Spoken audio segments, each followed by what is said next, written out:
Hello, and welcome back to the Taylor Seminars, where we talk about how Taylor Swift turns life into poetry. My name is Hannah, and I'm here with my wonderful co host, Exquisite. Hello. Hi, Hannah.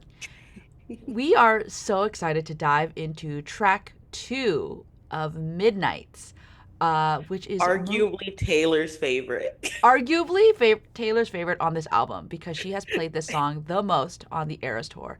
It is Maroon, um, When which she said, when she last performed it the day before the final night, and she was like, "It's my last time I'll get to play this song, so I just have to play it." She's I know, it was so like, gee, funny. like, yeah, what did she say? She was like, let's sing it again or something like that. So basically she was just like, oh, let me redo the chorus like one final time. And so I mean, it was very cute. It was very cute. Also, Taylor, It's very cute. what do you mean you're not going to play this song again? I know she needs to be so serious. The next time she tours, she's probably going to put it on this set Yeah, or list. like mash it up somewhere. Um but yeah, I mean, this song I feel like immediately when she announced the song title through her Midnight's Mayhem with Me promo on TikTok, people immediately were like, Maroon is a shade of red. Yeah. When I did this silly little thread of like reacting to Midnights at when it wasn't out. So I was like reacting to it even though I've never heard it. And I was like, Maroon is definitely a sexier older red. And I think we're right. Yeah, bless Oh, you. gee. Thank So, you. but yeah, the other theory I saw was like to be marooned like on an island, which I also don't think is so different from like I really don't either. yeah, because as we'll get to in the song, she does not feel like she's in a safe home base. Hmm. um, yeah, and this song I think had its own life on TikTok. I definitely feel like there were so many people just in their car just grooving to this song, and especially the Black Swifties, I think took this song and just ran with it, and that was so Because fun. it's so good. Like it's so good. It's one of those lanes of music I kind of want to see Taylor explore more. Just because like the production is it's so subtle and literally not to say it's like dark, but it is. It's like a darker shade of production for her. It's so cool. Yeah, so this is a Taylor and Jack song, as all the songs pretty much on the standard album are. Um, and yeah, it is a very sexy song, but and I'm just looking at the music credits. Like, yeah, like we have Jack's playing all sorts of instruments on here, and yeah, I think it's wonderful. So why don't I go ahead and let's just dive into the lyrics. Yeah. When the morning came, we were cleaning incense off your vinyl shelf because we lost track of time again, laughing with my feet in your lap like you were my closest friend. How'd we end up on the floor anyway, you say? Your roommate's cheap ass screw top rose, that's how. I see you every day now. Oh, I kind of feel like we should just like not to be like let's throw out our usual format, but I kind of feel like for this one it bears it would go well just reading the entire song lyrics Oh, first. let us then yes. Let me read this chorus and then you can do verse Yeah. 2. And I chose you, the one I was dancing with in New York. No shoes. Looked up at the sky and it was the burgundy on my t-shirt when you splashed your wine into me, and how the blood rushed into my cheeks so scarlet. It was the mark they saw on my collarbone, the rust that grew between telephones, the lips I used to call home so scarlet it was maroon. When the silence came, we were shaking, blind, and hazy. How the hell did we lose sight of us again? Sobbing with your head in your hands. Ain't that the way shit always ends? You were standing hollow-eyed in the hallway. Carnations you had thought were roses. That's us. I feel you no matter what. The rubies that I gave up. And I lost you the one I was dancing with in New York, no shoes, looked up at the sky and it was maroon. Then we have that chorus. And do you want to read the bridge? And I wake with your memory over me. That's a real fucking legacy. Legacy. And I wake with your memory over me. That's a real fucking legacy to leave. And then it just goes back. And no, but the super sexy low Yeah, version. and it's the love version of the chorus. I think Maroon is one of those songs that captures the thesis of Midnight. It's one of the songs that captures it the best because we know that Midnight is about her reflecting on her past, and really looking at past nights in order to figure out where she is now. And Maroon is so much a reflection of trying to figure out maybe what happened and why it still haunts her because Maroon theory, my Maroon theory. Yeah, no, especially with that bridge where, okay, well, let me back up a little bit. When I first heard this song and I heard the first verse, I was like, oh, is this a happy song? Right? Because it's this beautiful, no, because again, I was going into the headspace of this being like a throwback to Red, some kind of like being left behind, and then more in the first, you have this beautiful vignette of like, oh, we're like, we spent the night together, and now we're just laughing, and we're like on the floor and we're giggling, and like I see you every day, and I was like, oh, like where I was a little bit disoriented, and then we get into the chorus, and you see like, oh, like there are not good things here, like the rust that grew between telephones. And then verse two, you're like, oh no, this is bad. And then the bridge is like, oh, this was really bad. And I was like, is that That not the makes story of Red? Yes. Okay. Really, you know what that makes me think? I think a fun little trio of songs to play back to back to back. And I'm trying to decide on the order, but Maroon, Red, and Chloe and Oops, I think would be a fun little trio of songs to play back to Oh, back to back. yeah. I think that would just be interesting. I wonder if you would play Chloe first and then go Red and then go Maroon, or Maroon first, Red, then Chloe. I haven't decided. I'll Yeah. think. No. Um, Yeah, you opened that first thing. Except I wasn't the reason I wasn't sure it was going to be too happy. I knew it was going to be sexy just because of that. What is that? Is that like a saxophone? It's not a saxophone. I just made that up. The opening sound, Doom the doo doom. doo Yeah. doo doo Some kind of cool synth thing thing. is my guess. It's so good. But just I was like, okay, we're starting in they were so like into one another. They didn't realize like all the incense had burned, right? Yeah. They lost track, they were chilling. Um, and I was like, uh-oh, something's so gonna happen. Yeah, it's like fresh out the slammer when you're like, "Oh no, get out the house." Literally, Yeah. I mean, get out, get out, get out. I will say that I kind of actually like that we're zooming out and looking at the song as a whole, because I do think the interplay between verse 1 and verse 2 is fascinating. I'll maybe have our social media person put up this little like annotation that I made, but when you look at compare the lines between verse 1 and verse 2, they are literally mirroring each other. Like, this is how you know Taylor Swift is Hmm. a like a craftsman, a songwriter. She doesn't just do stream of consciousness. For example, verse 1, when the morning came. Verse 2, when the silence came, right? Hmm. In the first verse, it's laughing with my feet in your lap. Then verse 2, sobbing with your head in your hands, right? We have these two opposite images. Hmm. And there's a million other ones that were like uh, we lost track of time versus how did we lose sight of us, right? And um, Hmm. being on the floor to being in the hallway, from rose to carnations that you thought were roses, so like not good.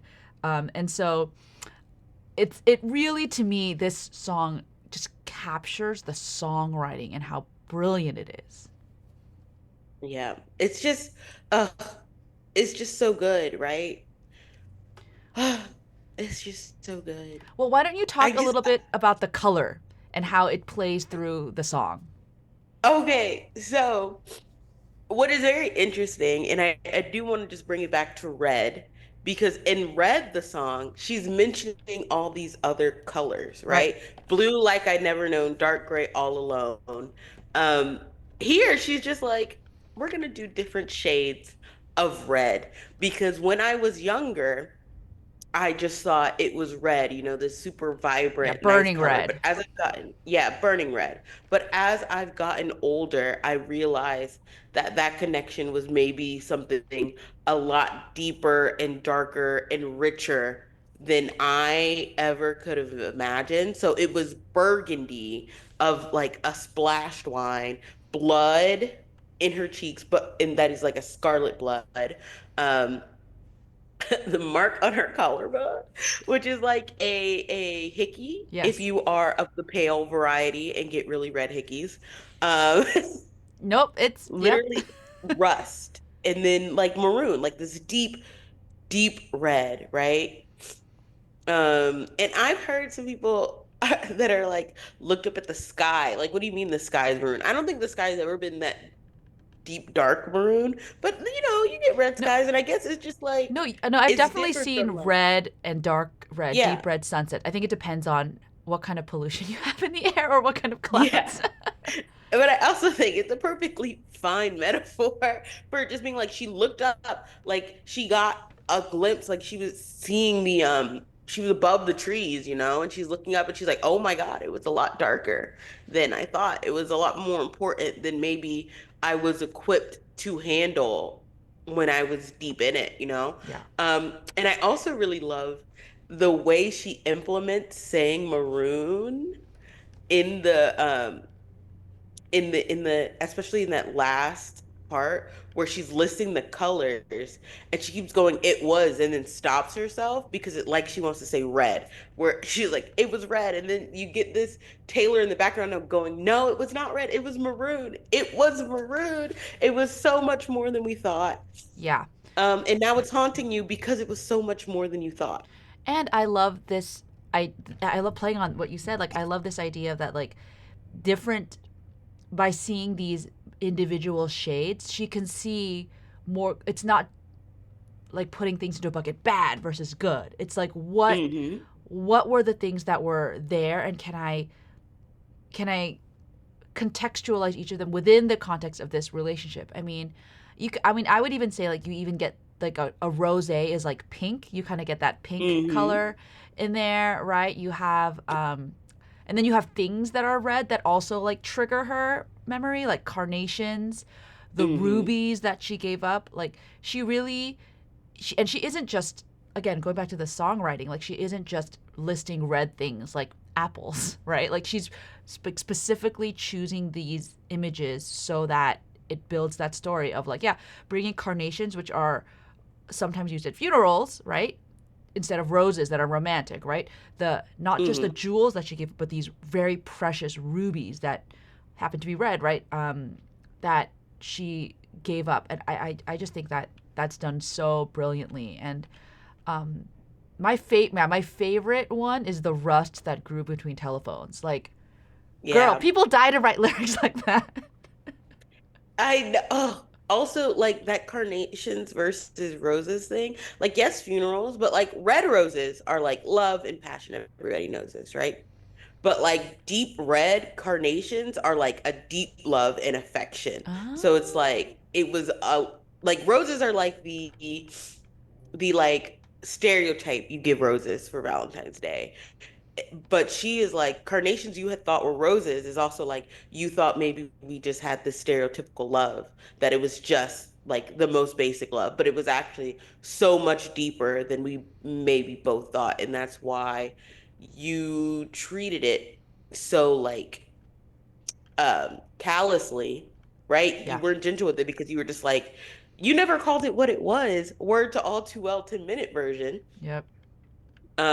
You could just give me roses when you were genuinely giving me carnations. Like that was us.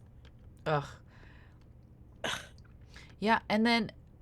And it's just it's you really do feel kind of the closeness she felt to him, right? From I see you every day now.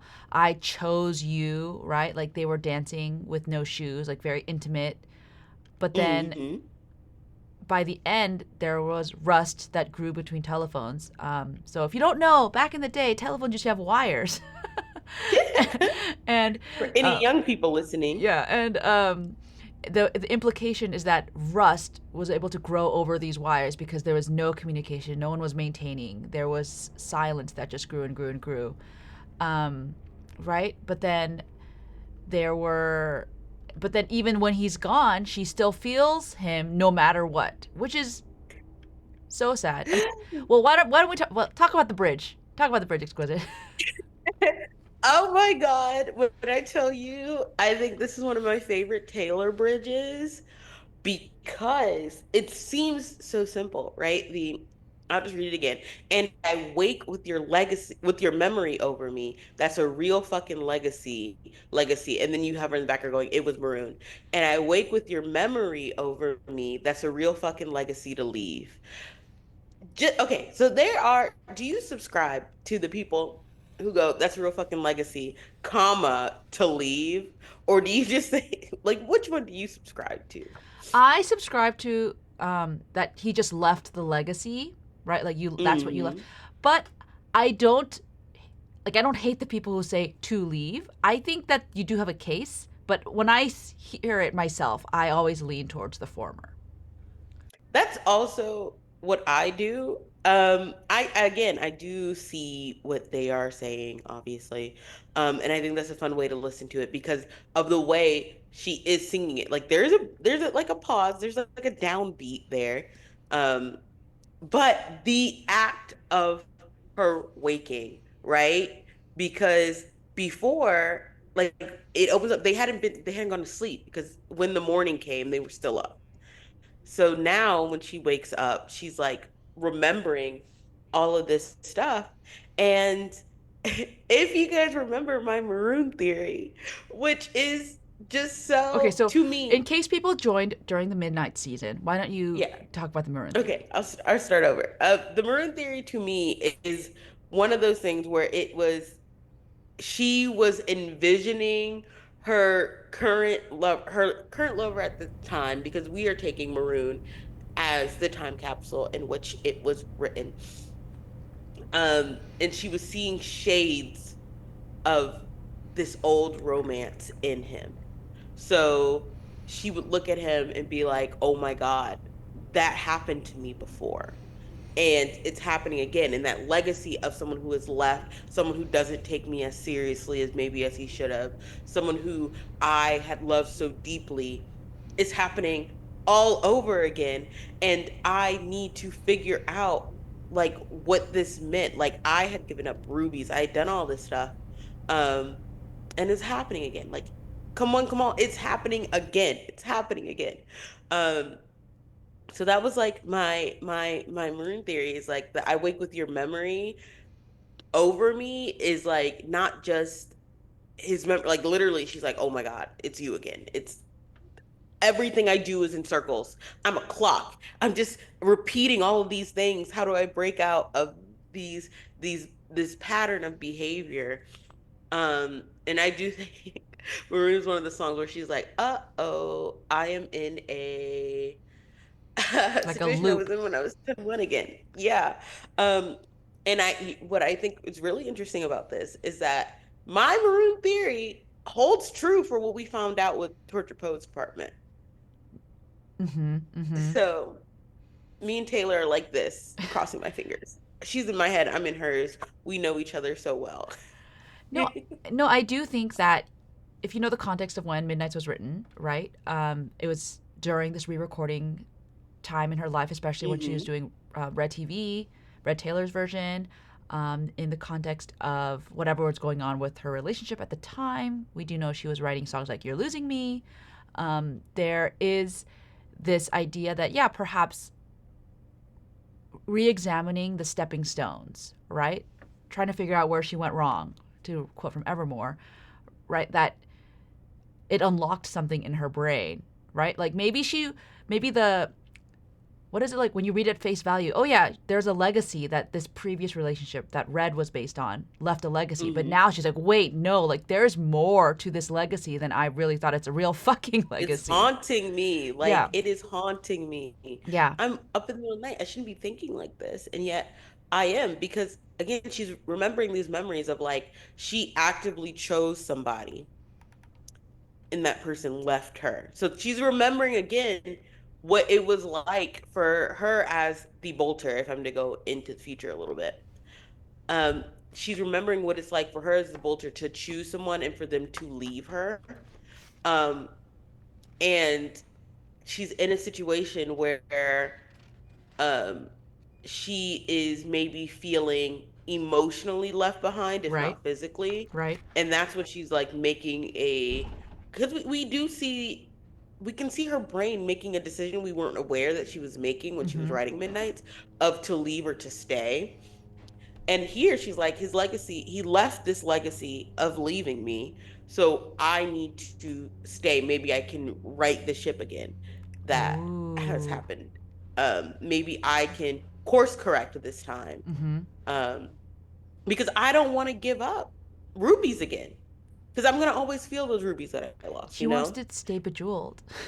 Exactly. She wants to keep this magic bejeweling relationship. And so she's like, I cannot be the one that leaves. And we know with hindsight, she had to be the one that leaves because it was continuing to rust and make her feel like this caged person. Yeah. But she was being terrorized by her own memory. Like that's crazy. Um, but yeah. Oh, this song is so visual. It's so visual. Yeah, I think the craftsmanship of this song is amazing. And I do want to do a little plug. Friend of the podcast, Dr. Ellie McCausland, she was on our Chloe and Oomp's, Chloe et al. Episode.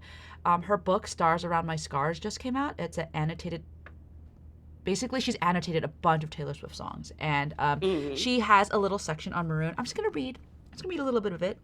A particularly interesting aspect of the song is the way in which absence becomes presence. A lack of communication grows like rust.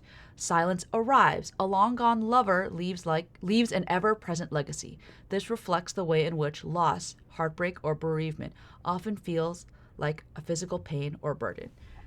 And I love this because it's so much. Taylor does this all the time. I feel like she talks about loss feeling like pain. Yep. Oh my God, my poor Taylor. My Shayla. I know she just feels things so deeply.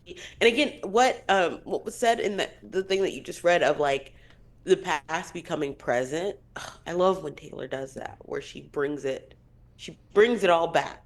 Yeah.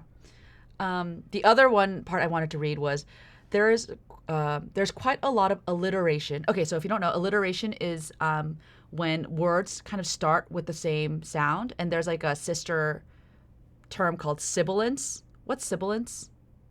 That's Sibilance is oh my gosh, I wish she was here so she I could know. I just hold on. re-explain She has this. an index in the back. Sibilance is the repetition of S sounds. For example, left Yeah, my that's what it is. scarf at your sister's house. Okay, so she has a lot of alliteration. So, like, so an example of alliteration would be like, how the hell did we lose sight of us again with the H? Sobbing with your head in your hands. So we have that, which lends a softness to the song that contrasts sharply with the use of profanity in its later parts. As with the real fucking legacy, obviously. As with many Swift songs, the speaker undergoes a journey from wistful reminiscence to angry reflection. I love that about Taylor too. like This yeah, like yeah. I All love Too Well, obviously, right? But also songs like The Black Dog, where like I hope it's shitty in The Black Dog by the end.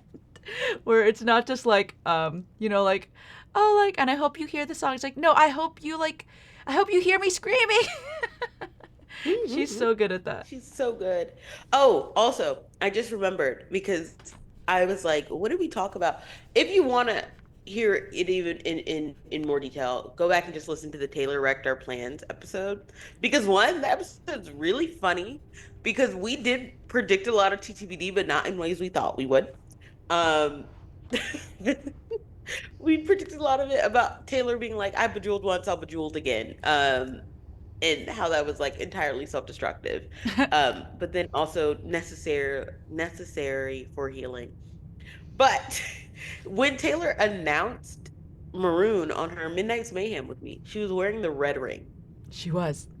She was like, She was wearing the she's like, red I ring. want to make this as clear as possible for you guys, where I want you to, like, where this fits in the context, right? Like, I would, I mean, there are times where like she does that, like she makes it like very clear, like because she wants us to like not miss it. I don't think we would have, but then there might have been like some Hmm. controversy, like who is this song really, like what, like, and she's like, no, no, no, no, no, let's just let's cut through it, cut through the crap. Just like I don't want to deal with any like extra discourse. Let's just slot it correctly, and I love that. Exactly. And also, I'm again going back to that second verse of sobbing with your head in your hands. Ain't that the way shit always ends? You were standing hollow-eyed in the hallway. And I'm specifically thinking of two songs now. I'm thinking of How Did It End? Because How did it she's end? Yeah. like, damn, it's happening again.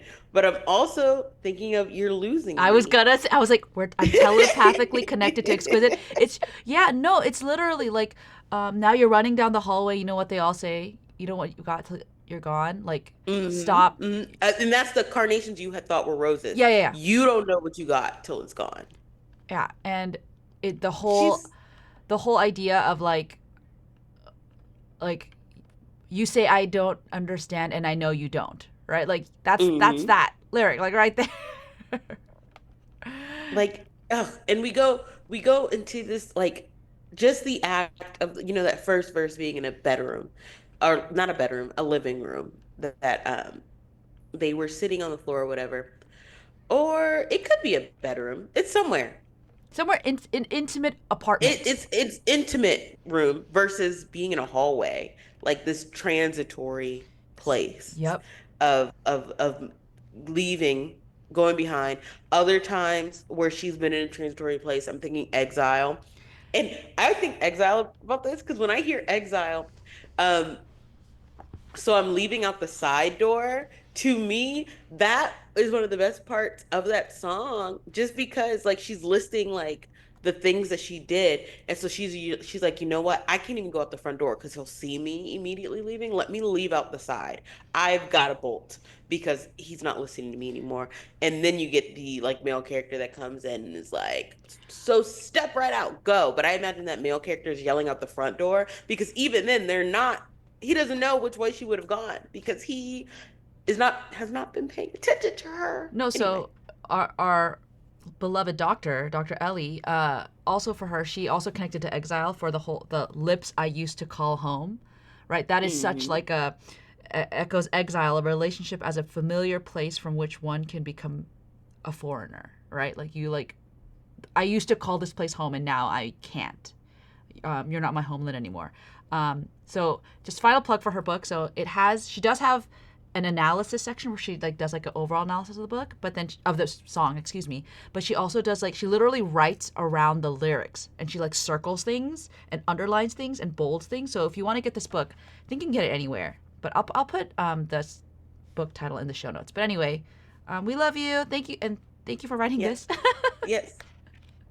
Yeah, it's just really interesting because I'm thinking again of Red and how she was like that relationship was driving a brand new Maserati down a dead end street, ending so suddenly.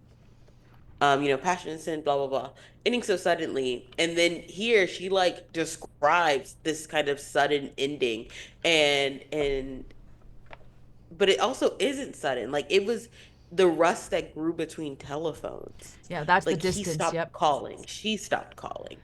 I mean, looking at Um, the lyrics now, like remembering him comes in flashbacks and echoes. Tell myself it's time now to let go, and that is that not a younger version of "And I wake with your memory over me"? That's a real fucking legacy. mhm. Like, and yeah, moving on from his it's impossible because of his this legacy. It's like he's like the wine stained dress, right?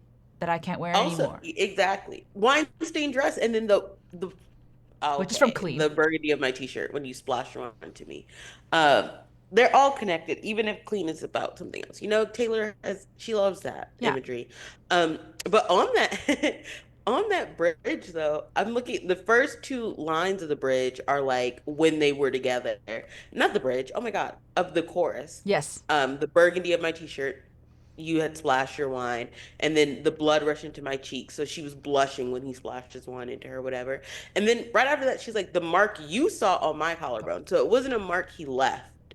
Isn't It it was Mark? marks Isn't she it Mark? probably got from Mark they somebody. Mark they saw on my collarbone. Mark they or Mark It's the you? mark you saw, the mark you saw on my collarbone. I thought it was they. Or is it they? Hold on. It's okay. I'm going to Hold Apple on, Music. because now I'm confused. Apple Music, please give me other lyrics.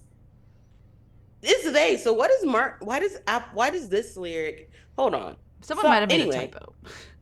Yeah. Well, there anyway. has to be a typo because it has you twice. Anyway, the mark they saw on my collarbone.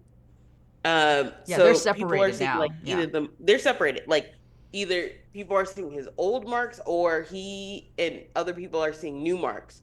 Kind of like I'm thinking of Is It Over Now? Where she's like, only rumors about my whispered sighs, even though he's out and about. So she's like, these are some things that are like showing the rumors that she's with I other also thought it people. was like, what if it's like you break up, but the hickeys are still there? Like, right? They don't Which is disappear, so right? Like we uh, like you left you like kissed me there, and it's just stayed, and it's been like 2 3 weeks, and we've broken up, but the marks are mhm. still there. Ah! Tattoo kiss. Yeah, yeah, a tattooed Isn't kiss. that one of the original lyrics of Cardigan as well? You had lingered like a tattoo kiss. I knew you'd hold on. Well, the tattoo kiss is normal, right? Yeah, but and what was that original lyric of Cardigan as well? Oh, let me look. The tattoo kiss is normal, but there's another one. I need to look up the original of Cardigan. This is a tangent. It doesn't matter. We'll get there when we get to Cardigan. We'll get there when we get to Cardigan. But I'm like, what was that original lyric? Because it was kind of crazy. Um, but yeah, I guess you can imagine how Oh, upsetting. yeah, I knew you'd linger like a stolen kiss. That was the original. But anyway, Which anyway, um, you could just imagine how upsetting it is to like excavate because again, this is a song that I think was necessary for her to begin this excavation process, and I think that's why it's track two, and I think that's because why she track loves it so one, much. yeah, yeah, oh exactly, because track one, she's setting up like this is my love and it's the only love I want, and this is why I have to fight for it, right? Because we're in this lavender haze. And track two, she's like, okay, here's one of the very first things that is stressing me out about the current love I have, and it's because I'm seeing the red love again. Ooh, And um I don't think that's a good sign because that ended in such fiery devastation of a car crash. And we know the love that she was trying to prevent from being a car crash ended with the sinking ship.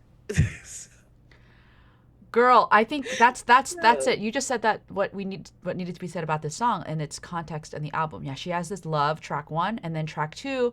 It's like okay, but if I want to save this love, I need to figure out what the hell happened for number in my last great love.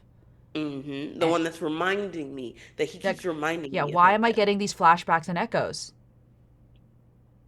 And I And don't. it's supposed to be time that it's let go, but Yeah, I'm waking with this yeah, memory. and I thought it was maybe just because I'm re-recording Red TV, but no, like Hmm. I think there's something else. Or maybe this was I'm part of seeing her some being or yeah, similarities. or okay, again, we're projecting, Uh, but still yeah, or we're either her projecting a little conscious bit. but perhaps her conscious or subconscious, right? Was something was percolating. I love that word. I don't even know Oh, how much that's my Siri. projecting I'm projecting. I mean, yeah. I, because just because in when this relationship the Maroon relationship started to break down, one of the things she specifically points out is that there was uh, a lack of communication again. And we know that, at least in So Long London, the communication had also broke down. You said I abandoned the ship, but I was going down with it. Yeah. And also in Fresh Out the Slammer, we knew silent dinners. They were not talking. Mm. Silent dinners versus rush between telephones. She's like, communication broke down. Uh-oh. Even For though, real. and of the like laughing with your feet, like you were my closest friend. He was my best friend. The That, Sandlot. or Like, in the original lyric, and that was the worst part. and that was the worst part. Like, so she's like, I'm seeing this person, and he is supposed to be my best friend, my confidant, the one I can talk to about everything. And there's rust growing between telephones. We're having bitter, silent dinners. Um, I'm being left all alone again. I'm feeling And like it's I just, gave up yeah. all these rubies. Yep. Shaking, blind, and hazy. When the silence came, we were shaking, blind, and hazy. Like, I don't understand it, blah, blah. But you're the one sobbing, and I'm the one leaving because I have to. Yeah. Ugh. Yeah. And again, the production, amazing. So Her good. vocal performance, the way she just rips into that F bomb, and then Ugh. the low outro that is like in I feel it in my bones. It's why they gave her album of the year. Yeah. Yeah. There's just something about Maroon, and obviously Taylor agrees. She loves this song so much. No, it's wild. Um I don't even know how many times did she play. I think Did she she played it like 9 times, 10. Okay, according to uh oh, I don't know. Okay, but I don't know how updated these are. Do you know what I mean? She's performed it multiple times. It's the most. It's I think in the surprise songs, Yeah. it's the most. You're on It your own kid a beat second. Yeah, it beat your own kid by like one. Yeah, like, yeah, something like that. But yeah, I did get to hear it. I did get to sing it along with her. I'm very Yeah. blessed and honored. And you will have that. Everyone who went multiple times either heard your own kid or Maroon at Yeah, least once for the yeah, most part. I got your own kid, Hannah got Maroon, so we got the trifecta here. yes, yeah. The So I mean the duo here. yeah, duology, We got the duology exactly. the Midnight's duology. Any other thoughts? Any final thoughts?